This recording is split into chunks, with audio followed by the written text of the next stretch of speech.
नमस्कार, आप सभी का बहुत बहुत स्वागत है। मेरा नाम रोबिका लियाकत है। भारत 24 पर दहाड़ इस वक्त आप देख रहे हैं। मेरा बहुत सिंपल, बहुत ही सीधा सवाल है। क्या कांग्रेस के मुस्लिम नेताओं को कांग्रेस के हिंदुत्व वाले एजेंडे से एलर्जी है? यह सवाल आज मैं इसलिए उठा रही हूं क्योंकि कांग्रेस के कद्दावर नेता अजीज कुरैशी, जो सांसद मध्य प्रदेश में मंत्री रहे हैं, 3 राज्यों के राज्यपाल रह चुके हैं, मतलब उनका प्रोफाइल देखकर यह तो समझ लीजिए कि कोई छोटे मोटे नेता नहीं है। राजनीति का अच्छा खासा अनुभव है इन साहब को। ये हिंदुत्व पर विवादित बातें कह रहे हैं। अजीज कुरैशी को इस बात से एलर्जी है कि कांग्रेस नेता जय गंगा मैया या जय नर्मदा मैया बोलते हैं। खुद को गर्व से हिंदू क्यों बताते हैं, इस बात से इनको तकलीफ है। क्यों प्रदेश कांग्रेस कार्यालय में मूर्तियां लगाते हैं? अजीज कुरैशी ने ये सारी बातें राजीव गांधी की याद में आयोजित कांग्रेस के कार्यक्रम में कही हैं। एमपी में अजीज कुरैशी उसी कांग्रेस के प्रतिनिधि हैं जहां पर पूर्व सीएम कमलनाथ कहते हैं कि देश में 82% हिंदू हैं, तो हिंदू राष्ट्र नहीं हुआ क्या देश? दिग्विजय सिंह खुद को सबसे बड़ा हिंदू बताते हैं। खुद प्रियंका गांधी अपने चुनाव अभियान की शुरुआत नर्मदा आरती से करती हैं। कांग्रेस को इन सवालों के जवाब इसलिए आज देने पड़ेंगे क्योंकि अजीज कुरैशी सिर्फ यही बात नहीं कह रहे हैं जहां नजर आ रहा हो कि उनको एलर्जी है उन नेताओं से जो हिंदुत्व के पैरोकार इस वक्त नजर आ रहे हैं, लेकिन वो ये भी कह रहे हैं, मैं शब्दशः पढ़ना चाहती हूं, वो ये भी कह रहे हैं कि मुसलमानों ने चूड़ियां नहीं पहन रखी है। 22 करोड़ में से 1-2 करोड़ मर भी जाएंगे कौम का कर्ज उतारने के लिए, तो क्या हो जाएगा? वो ये भी कह रहे हैं कि हम कब तक बर्दाश्त करेंगे, तलवार से मुकाबला करेंगे। अब कांग्रेस को इन सवालों का जवाब देना चाहिए, ये बताते हुए कि क्या वाकई हिंदुत्व के नाम पर कांग्रेस को एलर्जी है? क्या हिंदुत्व पर कांग्रेस 2 गुटों में इस वक्त बंट गई है? यह पहला सवाल। अगला सवाल आपके सामने रख रही हूं और इन्हीं सवालों के जवाब तमाम नेताओं को और गेस्ट को हमारे देने होंगे। हिंदुत्व पर कांग्रेस की जो ये पार्टी है वो क्यों टूटी हुई नजर आई? क्या वोट बैंक के लिए हिंदुत्व पर जानबूझकर दोहरी बातें की जा रही है? पहले आप वार देखिए और उसके बाद सारे खास मेहमानों से आपका परिचय करवाऊंगी। जीतू पटवारी कद्दावर नेता हैं कांग्रेस के, मध्य प्रदेश में खासी पहचान रखते हैं, हमारे साथ जुड़ने वाले हैं। विश्वास सारंग साहब चिकित्सा शिक्षा मंत्री है मध्य प्रदेश की, वो भी हमारे साथ जुड़ने वाले हैं। अपराजिता सारंगी सांसद है भारतीय जनता पार्टी की। डॉक्टर उदित राज नेता हैं बड़े कांग्रेस के। वारिस पठान प्रवक्ता एआईएमआईएम के। हर्षवर्धन त्रिपाठी, ये तमाम लोग हमारे साथ जुड़ेंगे। बड़ा शानदार पैनल, लेकिन उससे पहले वार पलटवार। मिशन 2023 का शंखनाद इस मंच से करेंगे। ये चुनाव मध्य प्रदेश के भविष्य का है। श्रीमान शिवराज सिंह जी के नेतृत्व में भारतीय जनता पार्टी ने ये बीमारू शब्द से मध्य प्रदेश को मुक्ति दिलाने का काम किया। ये वोटों के लिए नहीं, हम जो करते हैं दिल से करते हैं। हम जो करते हैं लोगों के हित के लिए करते हैं। आज जो लोग दावे कर रहे हैं उनको सबसे पहले 53 साल का विकास का हिसाब देश की जनता के सामने, मध्य प्रदेश की जनता के सामने रखना चाहिए। कांग्रेस को कहते हैं 53 साल करें, उसका आधा तो मोदी किया, लेकिन क्या किया?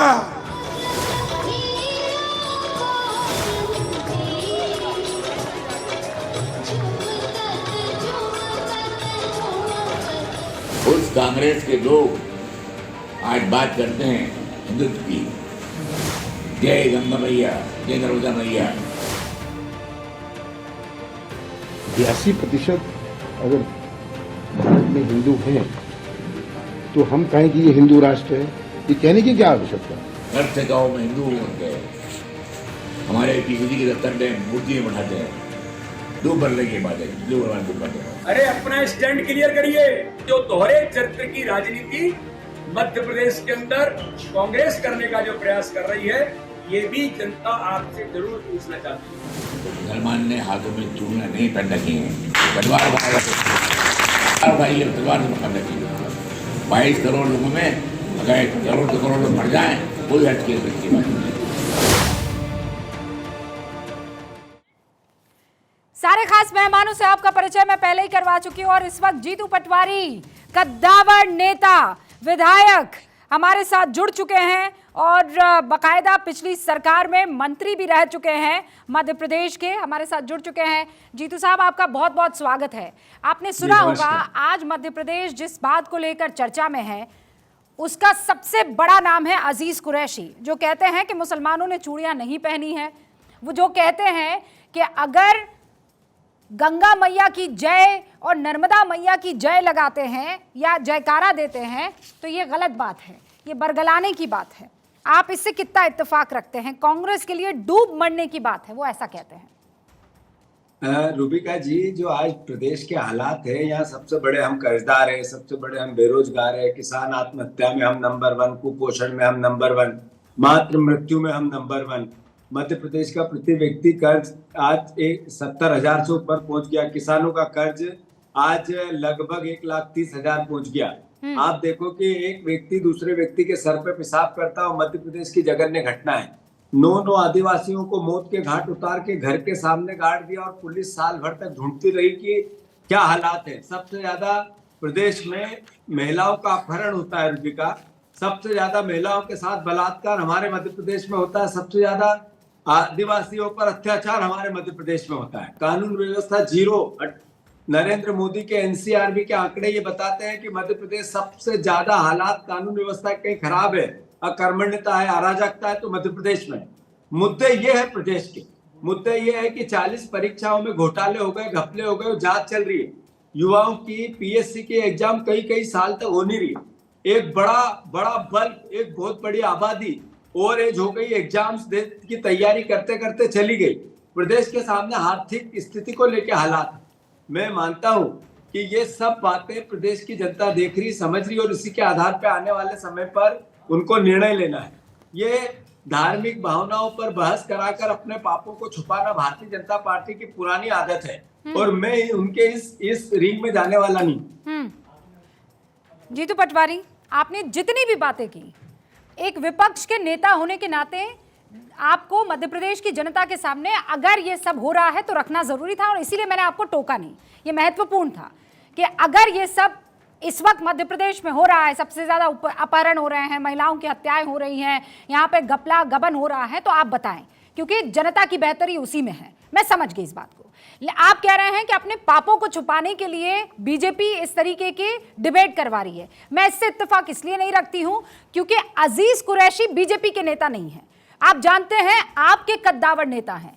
अगर वो इस तरीके की बात कर रहे हैं तो क्या मैं ये मानकर चलूं कि वो बुजुर्ग हैं और इसीलिए ऐसी बात कह दी तो इसको इग्नोर करना चाहिए, या फिर ये मानूं कि एक पॉलिटिशियन है, कद्दावर नेता है और ये कह रहे हैं तो उनको कहीं ना कहीं हिंदुत्व से चिढ़ है?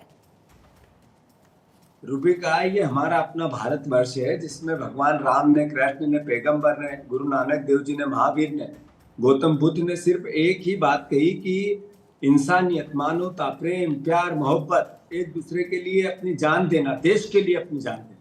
मैं मानता हूँ ये देश में कौन व्यक्ति क्या कहता है ये इसकी डिबेट बन सकती है, टीवी की टीआरपी बन सकती है, पर मेरे देश की प्राचीन सभ्यता और परंपरा तो प्यार, मोहब्बत और प्रेम की है, एक दूसरे के लिए जीने और मरने की है, गंगा जमुना तहजीब की है। मैं ये सच में कहना चाहता हूँ, दिल से कहना चाहता हूँ रूबिका, जब ये देश आजाद हुआ था तो इसमें सारे हिंदू, मुस्लिम, सिख, ईसाई आपस में भाई भाई, इस नारे को एक बर्तन में सबने खाना खाया और बलवान किया, तब जाके हम आजाद हुए। ये लंबी और बड़ी बड़ी बातें कर पा रहे हैं। मेरी मानना भी है, मेरा मानना भी है और मेरी अवधारणा भी कि आज प्रदेश में और देश में सिर्फ और सिर्फ जो डेवलपमेंट की बातें होती है, जो जीवन स्तर ऊंचा उठाने की बातें होती है, जो आर्थिक असमानता को दूर करने की बातें होती है, जो रोजगार दिलाने की बात होती है, आप माथे पर तिलक लगाकर बैठे हैं। इसके लिए सरकार, और मैं इस बात की गवाह हूं कि आपके घर में मैंने आपकी धर्मपत्नी को संध्या आरती करते हो खुद अपनी आंखों से देखा है, ये बात मैं जानती हूं, ठीक है। तो इस वक्त आपके लिए ये मुश्किल की घड़ी है कि नहीं है कि अजीज कुरैशी ये कह रहे हैं कि ये डूब मरने की बात है, जय गंगा मैया, जय नर्मदा मैया कहना कांग्रेस के लिए? ऐसे लोग जो हिंदू मुसलमान की राजनीति कर रहे हैं उनके बारे में तो कुछ कहिए ना जीतू जी। आप तो वैसे भी उन लोगों में आते हैं जो बहुत प्रखर और मुखर तरीके से बात रखते हैं। मानिए ना कि गलती की है, इस तरीके की बातें नहीं कहनी चाहिए थी अजीज कुरैशी को। रूबी का मुझे इससे ये मैंने कहा हमारा देश प्राचीन देश क्या है, हमारी सभ्यता क्या है, परंपरा क्या है।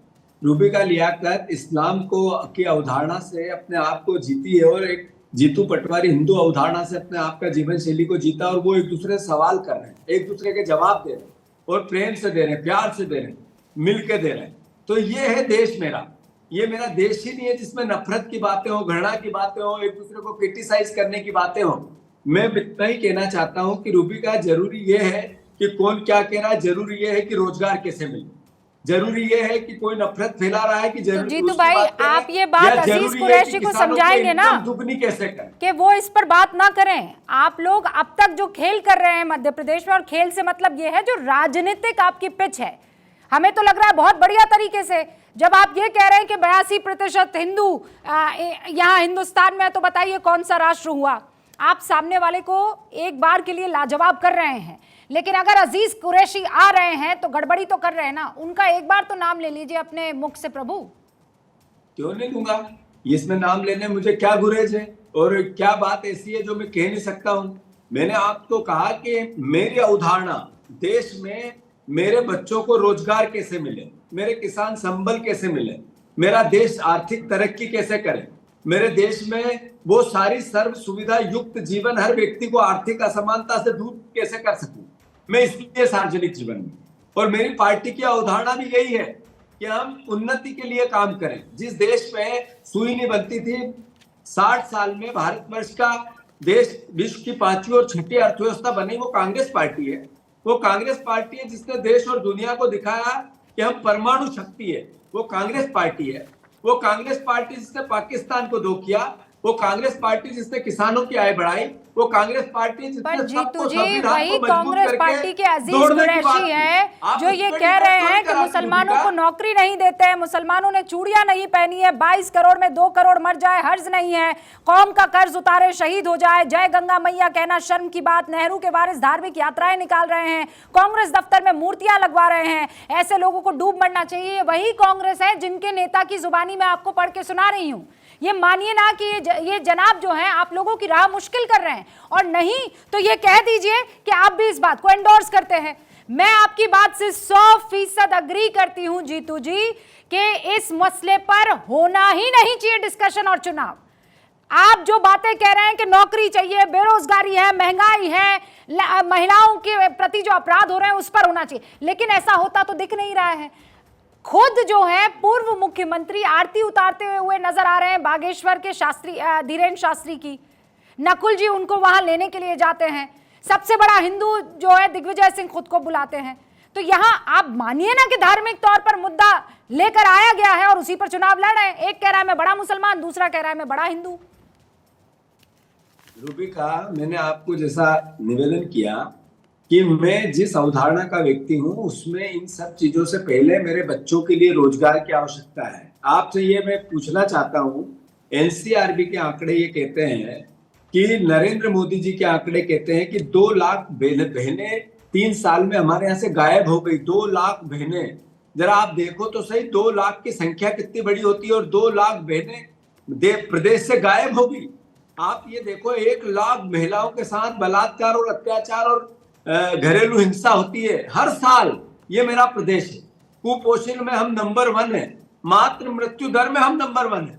ये महिलाओं का, ये जो आदिवासी महिला है उनके साथ अत्याचार में हम नंबर 1 है। तो इस पे डिबेट करें, इसके जीवन स्तर को उठाएं। अच्छा लग रहा है आरोप प्रत्यारोप और आप इसी मसले पर बात करना चाहते हैं कि मेरे बच्चों को रोजगार कैसे मिलेगा। जीतू पटवारी जी, मैं बहुत खुश हूं कि आप इस मुद्दे पर टच से मस नहीं हो रहे हैं, लेकिन इन लोगों का क्या करें जो इस मुद्दे को हावी होने दे रहे हैं, हिंदू मुसलमान को हावी होने दे रहे हैं। उनके बारे में बोलना आपके लिए मुश्किल होगा। आप कह दीजिए तो मैं इस सवाल को पास कर दूंगी। नहीं, मैंने कहा कि मेरा देश क्या है, ये सबके लिए संदेश है, ये सभी के लिए तो मैंने सुन लिया जीतू जी, लेकिन अजीज कुरैशी के बारे में कुछ कह दीजिए ना। पैगंबर गुरु नानक क्यों कह रहे हैं वो इस तरीके की बातें? रूबिका, मुझे समझ नहीं आता। मैंने आपसे अनुरोध किया कि मेरा देश है भगवान राम का, कृष्ण का, पैगंबर का। मेरा देश है गुरु नानक देव जी, गौतम बुद्ध और महावीर का, जिसने सबने मानवता की बात की, प्रेम की, प्यार की, अपने देश से को विश्व गुरु बनाने की। मैं उस पे चलता हूँ। ये कौन क्या बोलता है और कौन क्या सुनता है, हाँ। ये ऐसे कई परिवार ऐसा के है, लोग आते हैं। मेरे व्यूअर्स भी आपसे कुछ सवाल पूछ रहे हैं जीतू जी, जैसे नरपत जैन है, वो ये कह रहे हैं जीतू पटवारी जी सवालों को भटकाने का काम कर रहे हैं, वो सीधे मुख से जवाब नहीं दे रहे हैं। एक बार उनके मुख से अजीज कुरैशी का नाम नहीं निकला है। एक राजू हैं जो ये लिख रहे हैं जीतू पटवारी जी सिर्फ भाषण दे रहे हैं, सवालों का जवाब नहीं दे रहे हैं। कांग्रेस का चाल चरित्र और चेहरा ये क्या यही है? ये दो व्यूअर्स के मैंने बयान सुनकर आपको सुनाए हैं। आप सवालों का जवाब देने से क्या बच रहे हैं जीतू जी? मेरे आपके माध्यम से मैं पूछना चाहता हूं रूबिका जी कि मैं उन 1 करोड़ बच्चे जो बेरोजगार हैं उनकी बात करूं या हिंदू मुसलमान की बात करूं? मैं किसान जो 1,30,000 एवरेज कर्ज में है, आप उन्हीं का नाम, हर साल 10,000 किसान आप उन्हीं का नाम लीजिए जीतू भाई, मैं आपको लेना भी चाहिए। डिबेट की बात करूं और मैं सलाम करती हूँ कि आप इतनी शानदार राजनीति का उदाहरण पेश कर रहे हैं, लेकिन अजीज कुरैशी पर कुछ तो कह दीजिए, कहिए ना कि ये आदमी भटकाने की कोशिश कर रहे हैं। रूबिका जी, मैंने अनुरोध किया आपसे कि मैं उनकी बात करूं कि मेरे परिवार के बच्चे नशे में हैं, सबसे ज्यादा नशेड़ी मेरा प्रदेश हो गया, उस लड़ाई को लड़ूं कि मैं हिंदू मुसलमान की डिबेट में पढ़ूं। वही तो मैं आपसे कह रही हूँ ना, पूछना चाहता हूँ, आप मत पढ़िए। आप बताओ कि मेरे यहाँ 40 एग्जाम हुई, 40 में ही घोटाले, 40 की जांचें चल रही है, व्यापम के बाद लगातार बच्चों का भविष्य अंधेरे में जा रहा है, उसकी डिबेट करूं कि ये नफरत और घृणा की डिबेट? बिल्कुल सही कह रहे हैं आप, उस पर ही डिबेट होनी चाहिए। पर बताइए ना, मैं क्या करूं जब 3 राज्यों के राज्यपाल रह चुके इतने सीनियर आदमी की तरफ से इतनी बड़ी बड़ी बातें कही जाए। आप चाहते हैं कि मैं चुप हो जाऊं? जो मुसलमानों में इस तरीके से जहर घोलते हुए नजर आ रहे हैं, जो कह रहे हैं अरे तुमने चूड़ियां पहनी हुई है क्या मैं उस आदमी की बात को दरकिनार कर दूं जीतू भाई? मैं कह रही हूं, मैं आपकी बात को दोहरा देती हूं, आप कहिए, मैं आपके पीछे पीछे दोहरा देती हूं कि सरकार को जवाब देना होगा मध्य प्रदेश की, मामा को जवाब देना होगा मध्य प्रदेश के। आप जो सवाल कहेंगे मैं दोहरा दूंगी, लेकिन आप मेरे सवाल का जवाब दे दीजिए। मैं क्या करूं जब अजीज कुरैशी जैसे इतने सीनियर लीडर ऐसी बातें कहें? आप इस ऐसे लोगों की जो देश में नफरत फैलाए उन डिबेटों से बचो।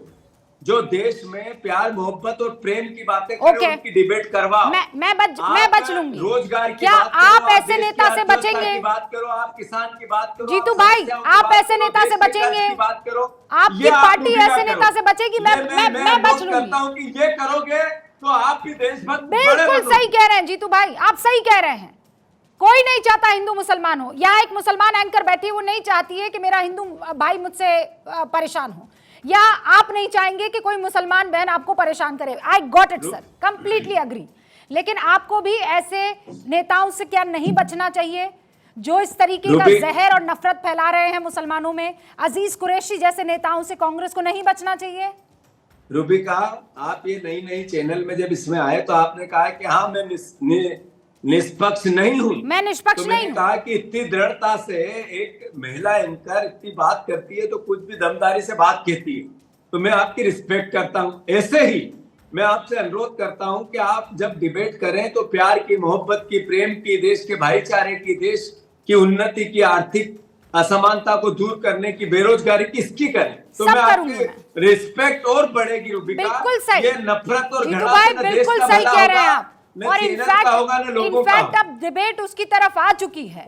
आप देखिए जिस तरीके से अब मैं लोगों के बीच में जाकर बातें कर रही हूँ, जो परेशान है वो कहेगा जीतू जी कि मैं परेशान हूँ, और उनको कोई चुप नहीं करवा सकता है।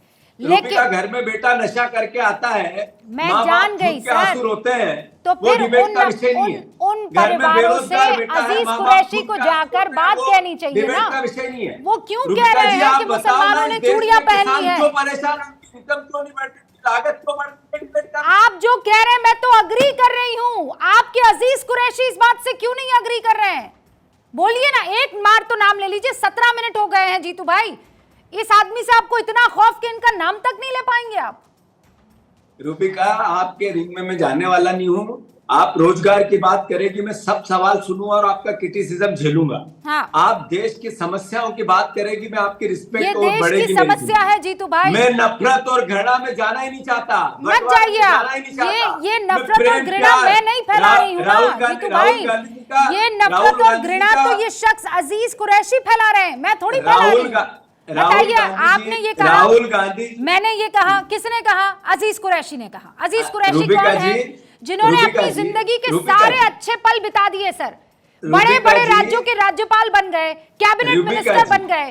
अब जब रूबिका- ढलती उम्र पर हैं तो मुसलमानों को बरगला रहे हैं कि चूड़ियां नहीं पहनी है, मर जाओ 2 करोड़ तुम। और आप कह रहे हो रूबिका कि मैं जी- ना इस पर डिबेट करूं। कैसे ना करूं सर? रूबिका जी, राहुल गांधी जी ने नफरत की दुकान में नफरत के बाजार में मोहब्बत की दुकान खोलने की बात की। अब मैं उनका सिपाही हूँ, मुझे क्या करना चाहिए? नफरत पे और ज्यादा नफरत की बात करना चाहिए, प्यार मोहब्बत से पानी छींटना चाहिए? बहुत आप बताओ बढ़िया। मुझे प्रेम, मैं बताना चाहता हूँ इस आप देश मोहब्बत की में दुकान शंकराचार्य लेकिन उस मोहब्बत की दुकान में सबसे पहले कश्मीर से मोहब्बत का कन्याकुमारी तक प्रोडक्ट इस और अजीज कहा कुरैशी कि को मानवता बेच की रक्षा दीजिए। करना, धर्म की रक्षा इतना कर करना। दीजिए आप। ये मोहब्बत की दुकान जब खोलें आप तो सबसे पहला सामान मोहब्बत का ये अजीज कुरैशी भाई को दे दीजिएगा और फ्री में दीजिएगा। वो जो बिल बन रहा हो उसका पैसा भरने को सर मैं तैयार हूं।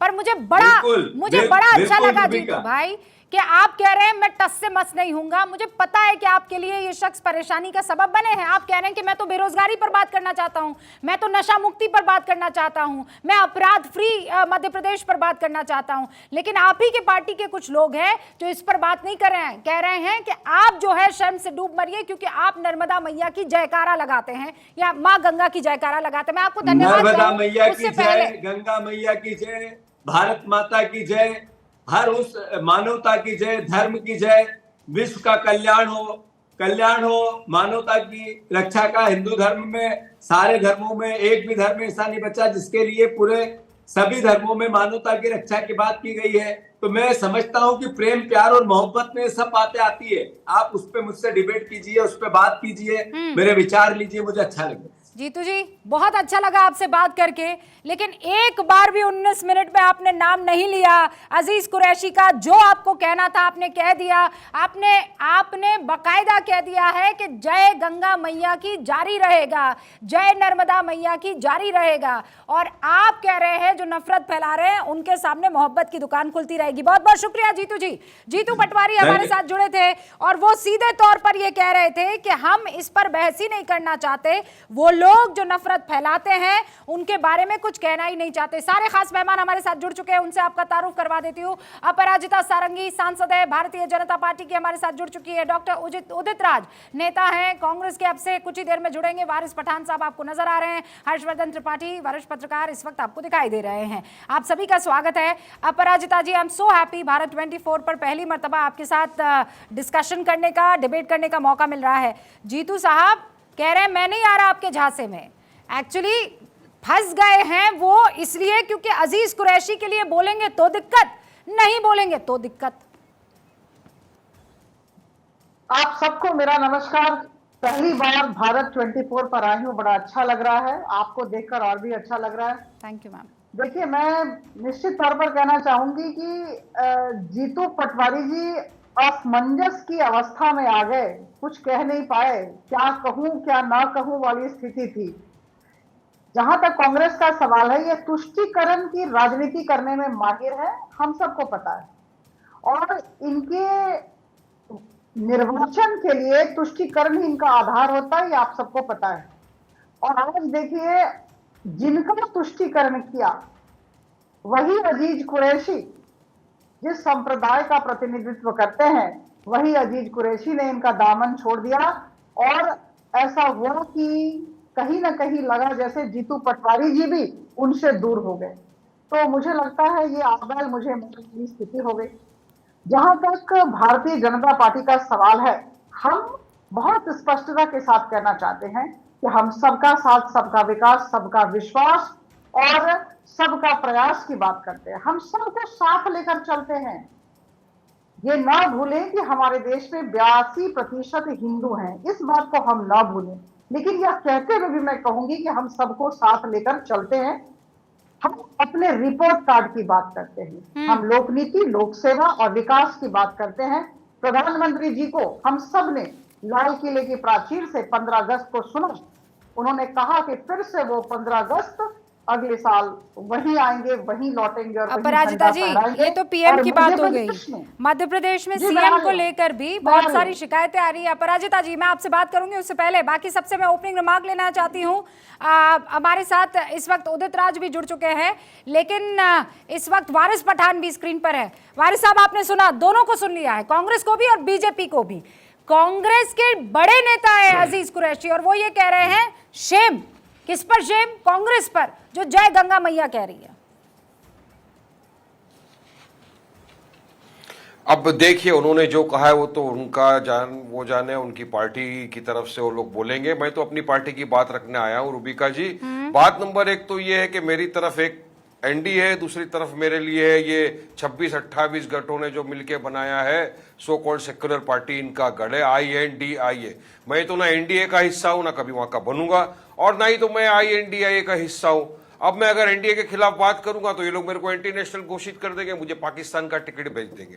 इनके खिलाफ अगर मैं बोलूंगा तो ये फटाक से बोलेंगे कि वारिस पठान सेक्युलर नहीं है, बीजेपी की बी टीम है, वोट कटवा है, हर चीज का मेरे पे इल्जाम लगा देंगे। कोई फर्क नहीं पड़ता, मगर मैं यार दोनों पार्टी के बारे में आपको बता के रहूंगा क्या हो रहा है। मध्य प्रदेश के अंदर ही कमलनाथ जी है, एक्स सीएम रह चुके हैं। भागेश्वर बाबा जो बोलता है कि हम इस देश को हिंदू राष्ट्र बना के रहेंगे, ये देश हिंदू राष्ट्र है, कमलनाथ जाते हैं उसके पैरों में बैठ जाते हैं, उसकी आरती उतारते हैं और बाद में आके बयान देते हैं कि भारत देश में 80% हिंदू लोग हैं तो ये हिंदू राष्ट्र है। कैसा हिंदू राष्ट्र है ये? और उनके तमाम सेक्युलर बड़े बड़े नेता खामोश बैठे। मैं रोज सवाल करता हूं, बताइए क्या राहुल गांधी भी ये मानते हैं कि भारत देश है? क्या कांग्रेस पार्टी पूरा ये मानती है कि ये भारत देश है? मगर इनके पास जवाब नहीं है। 90% मुसलमानों के वोट तो इनको चाहिए, मगर इस तरह की उटपटांग की ये बातें करते हैं और सब खामोश रहते हैं। दिग्विजय सिंह दूसरे नेता वहीं कर है, उन्होंने क्या कहा, बजरंग दल में बहुत अच्छे लोग भी है। मैं पूछना चाहूंगा, मनु मनेसर भी बजरंग दल का ही है, बिट्टू बजरंगी भी बजरंग दल का ही अच्छे लोग हैं। ये वो अच्छे लोग हैं जिन्होंने नासिर जुनैद को जिंदा जला दिया गाड़ी के अंदर डाल के, और उनको ना आप अरेस्ट कर रहे हो, ना गहलोत की सरकार अरेस्ट कर रही है। कोई अरेस्ट नहीं कर रहा है उसको खुला छोड़ दिया है।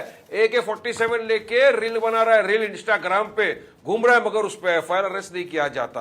तो ये दोनों भी एक ही सिक्के के दो पहलू है रूबिका जी, इस बात को समझ लीजिए। आज नूह की बात कर देता हूं मैं।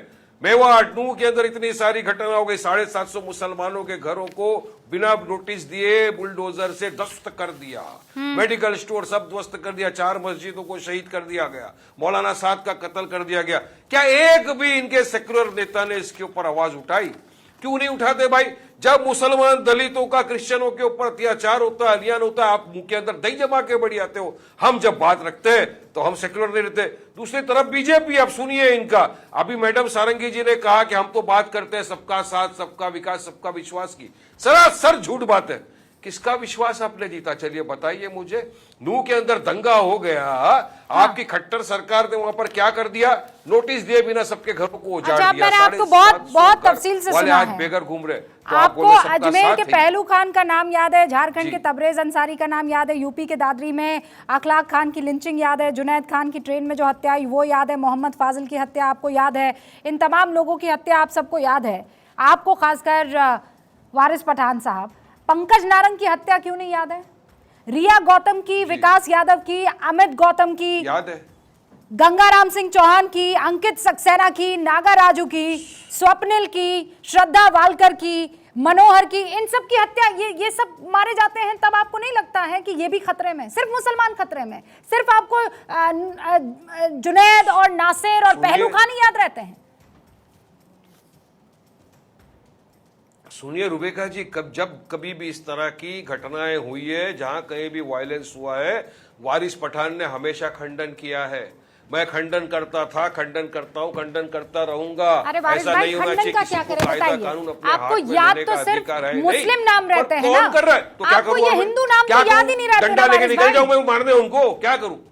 नहीं बताइए ना मुझे, आपके मेरे मुंह सामने पर नहीं रटा आते, हुआ मेरे है देशवासी नासिर थे ना जुनैद, सब भी। नासिर जुनैद, मेरे पंकज नारंग देशवासी क्यों नहीं थे। रटा हुआ है? आप बताइए, पालघर के वो दो मगर क्यों- साधु है, वो नहीं, क्यों आपके मुंह पर नहीं नहीं, आते हैं? अंकित सक्सेना सुनिए, क्यों आपके मुंह पर नहीं सुनिए। आता है? ये स्वप्निल जिसकी सुनिए, हत्या रुबिका जी। महाराष्ट्र के नांदेड़ में हो गई थी, महाराष्ट्र के नांदेड़ में हुई थी, वो क्यों आपको याद नहीं आता है? आपको सिर्फ नासिर जुनैद, नासिर जी, जी, जुनैद, जी। नासिर जुनैद, अंकित नहीं, सक्सेना तो मैंने नासिर कभी नहीं जुनैद सुना का आपके मुंह से। नाम, नासिर जुनैद का नाम इसलिए याद आता है ना रूबिका जी, नासिर जुनैद का नाम इसलिए याद मुझे आ गया क्योंकि उनकी जब कत्ल हो गया, उनकी हत्या हो गई, तो उनके घर वालों को 5 लाख रुपया खाली मुआवजा दिया। जबकि कन्हैया लाल जी का कत्ल हुआ, घटना हुई, तो उनको 50 लाख रुपए का मुआवजा अच्छा दिया। हुआ, क्यों? क्या कन्हैया जान लाल की मुझे कीमत याद में है। भी ये करेंगे क्या? अरे, डिफरेंशिएट मैं ये मुसलमान है डिफरेंशिएट इसके तो लिए आप भी इतना, कर रहे हैं ना क्योंकि वारिस नॉन भाई, मुस्लिम है इसके लिए आप भी इतना। तो वही ये काम नॉन कर रहे सरकार हैं। है। दो मैं तो और दोनों मेहमान, कह और रहा उसके हूं। बाद मैं आपसे इस मसले पर डिबेट कर लेती हूँ। डॉक्टर मैं उदित क्या राज काम भी कर जुड़ रहा हूं? चुके हैं।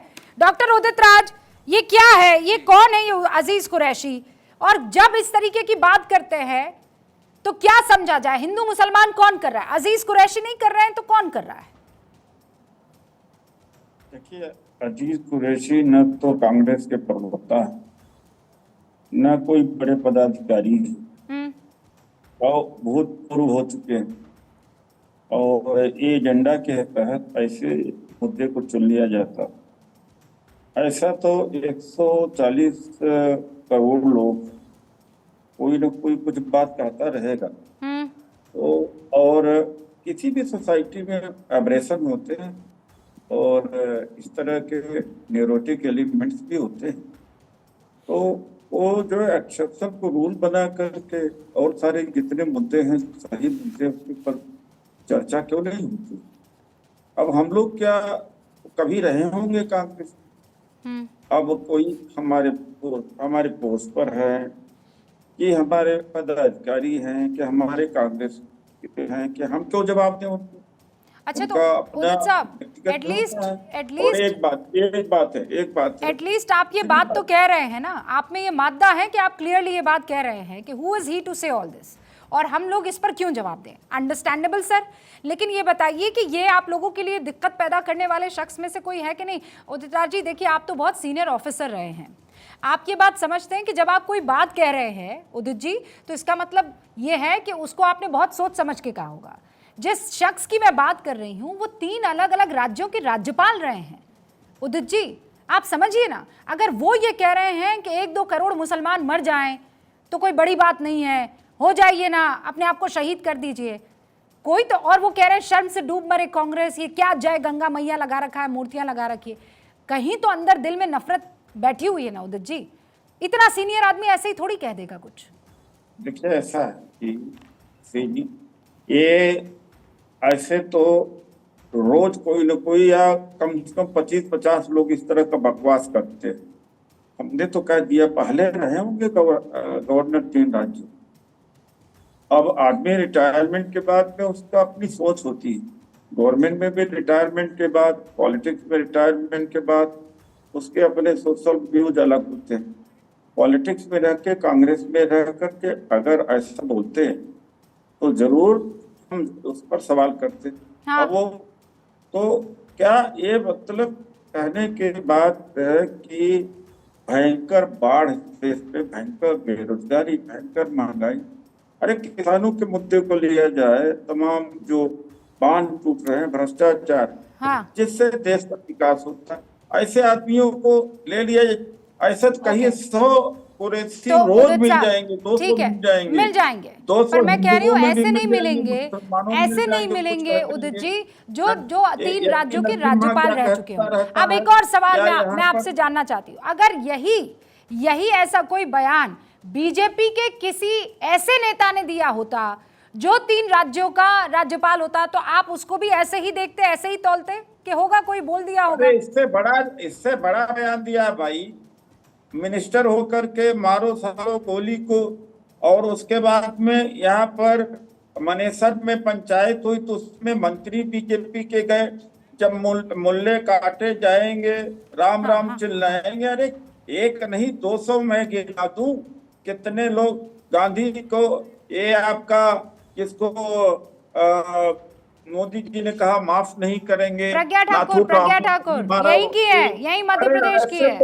ऐसे तो अनगिनत है, एक कुछ भी नहीं है जो प्रेजेंट में है, जो बीजेपी के नहीं सर, ये तो गलत बात हुई ना, लेकिन ये तो लेकिन रिटायर्ड इस शख्स के अपने बहुत सारे वोटर्स है ना। हो सकती है, कल मैं रिटायर हो जाऊंगा तो मैं अपनी मन की बात कर सकता हूं, लेकिन वो तो आप आज अगर अभी भी करते हैं, पूरा देश जानता है, कांग्रेस आप किसी में की हूं, नहीं अगर सुनते, आप अपने मन की आज बात अगर करते हैं। कांग्रेस में हूं, अब तो अपराजिता जी मैं मुस्कुरा रही आज हैं, accountable हो हर्षवर्धन जाऊंगा। त्रिपाठी को मैं मौका दूं उससे पहले अपराजिता जी मुस्कुराते हुए। भाई आप दोनों ऑफिसर्स रहे ना एक टाइम पर। देखिए, ऐसा है कि आज के दिन अजीज कुरैशी के वक्तव्य पर कांग्रेस को अपना स्टैंड क्लियर करना चाहिए। मध्य प्रदेश के लोगों को कंफ्यूज न रखें। कांग्रेस किस दिशा में है, इस बात को मुझे लगता है कि मध्य प्रदेश के लोगों को, जो वोटर्स हैं, उन्हें जानने का हक है। ये दोहरे चरित्र की राजनीति है, कथनी करनी में फर्क जिसे कहते हैं वो दिख रहा है।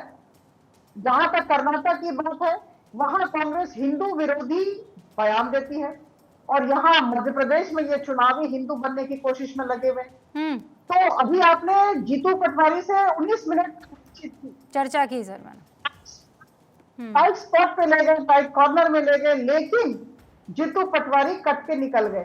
तो मुझे लगता है कि चुनाव आते ही मानना पड़ेगा कि चुनाव आते ही इन्हें मंदिर की घंटी याद आ जाती है, जनेऊ याद आ जाता है। जी आप कह रही हैं चुनावी और सीजनल हिंदू कांग्रेस को। हर्षवर्धन त्रिपाठी जी, मामला क्या है? मतलब इससे ज्यादा सेक्युलर उदाहरण तो नहीं हो सकता है कि मुसलमानों से प्रेम भी, फिर उसमें मुसलमान आपसे नफरत भी कर बैठे, कर्नाटक में आप हिंदू विरोधी हो जाएं, यहाँ पर आप सबसे बड़ा हिंदू अपने आप को बता दे।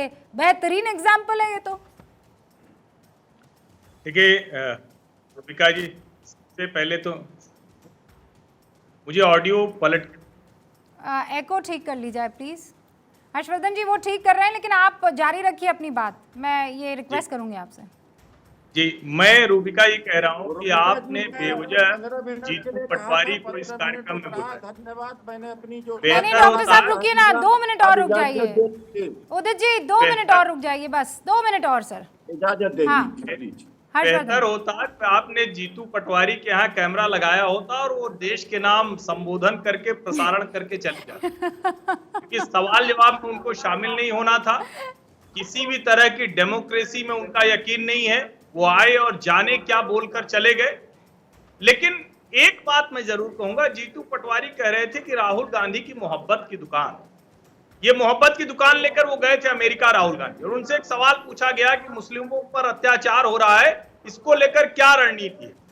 तो उन्होंने कहा कि ये मुस्लिम समुदाय महसूस कर रहा है क्योंकि उनकी तरफ सीधा हमला हो रहा है, और भारत में जो आज मुस्लिमों के साथ हो रहा है, ऐसा ही 1980 के दशक में दलितों के साथ होता था। और जो कुछ अजीज कुरैशी ने कहा है, उस वक्त वो गांधी टोपी लगाए हुए थे। नेहरू के वारिस आज ये कर रहे हैं, ये उनकी पीड़ा थी।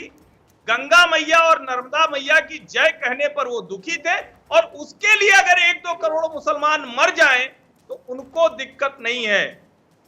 अजीज कुरैशी जो कांग्रेस पार्टी के बहुत, जिसको कहे कि वो बचपन से कांग्रेसी, उनका परिवार कांग्रेसी, और सिर्फ राज्यों के राज्यपाल नहीं, मंत्री रहे हैं और बहुत महत्वपूर्ण पदों पर रहे हैं, इतने लंबे कांग्रेसी के मुंह से निकल रहा है, तो ये आप समझ सकती हैं ये अंदर की भावना है। यही तो मैं कह रही हूँ सर, ये अंदर की भावना है कि आप कांग्रेस से भी नफरत कर रहे हैं, उसके जय गंगा मैया कहने पर आपको एतराज हो रहा है। इतनी भयंकर एलर्जी कि आप कह रहे हैं निकलो भाई, 2 करोड़ मुसलमान मर जाओ, बिछ जाओ, अपने आप को मारकाट मचा दो। और इस बीच देखिए जो तस्वीर है वो आने लगी है। मैं प्रधानमंत्री नरेंद्र मोदी की तस्वीर आपको दिखाना चाहती हूँ। पीएम मोदी दक्षिण अफ्रीका के लिए इस वक्त दक्षिण अफ्रीका के जोहानिसबर्ग में आपको नजर आ रहे हैं, और देखिए कैसे जो इंडियन डायस्पोरा है वो मुलाकात करने के लिए पीएम मोदी से पहुंचा हुआ है। वहां पे मुझे एक झलक उस महिला की दिखी, मेरे ख्याल से जिनके जो ऑक्सीजन मेरे ख्याल से ऊपर से ले रही हैं, क्योंकि उनके वो पाइप लगा हुआ था, तब भी वो मुलाकात करने के लिए प्रधानमंत्री नरेंद्र मोदी से आई हैं। और इस वक्त आप देखिए प्रधानमंत्री नरेंद्र मोदी 22 से 24 अगस्त तक जोहानिसबर्ग में रहने वाले हैं। इस दौरान वो हो सकता है कि चीन के जो राष्ट्रपति हैं उनसे भी मुलाकात करें, शी जिनपिंग से, कुछ नेताओं के साथ बायलैटरल यहाँ पर मीटिंग होने वाली है। प्रधानमंत्री नरेंद्र मोदी जो 15th ब्रिक्स सम्मेलन है उसमें शिरकत करने के लिए साउथ अफ्रीका के जोहानिसबर्ग पहुंच चुके हैं। और ये देखिए कैसे वहां पर लोगों से मुलाकात कर रहे हैं।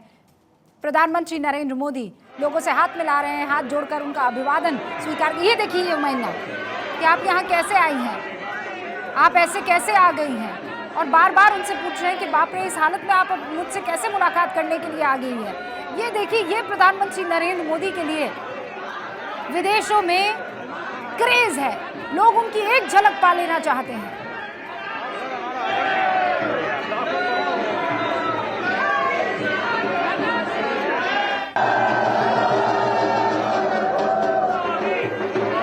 जय श्री राम के नारे लग रहे हैं, मोदी मोदी के नारे लग रहे हैं। आप बने रहिए भारत 24 के साथ।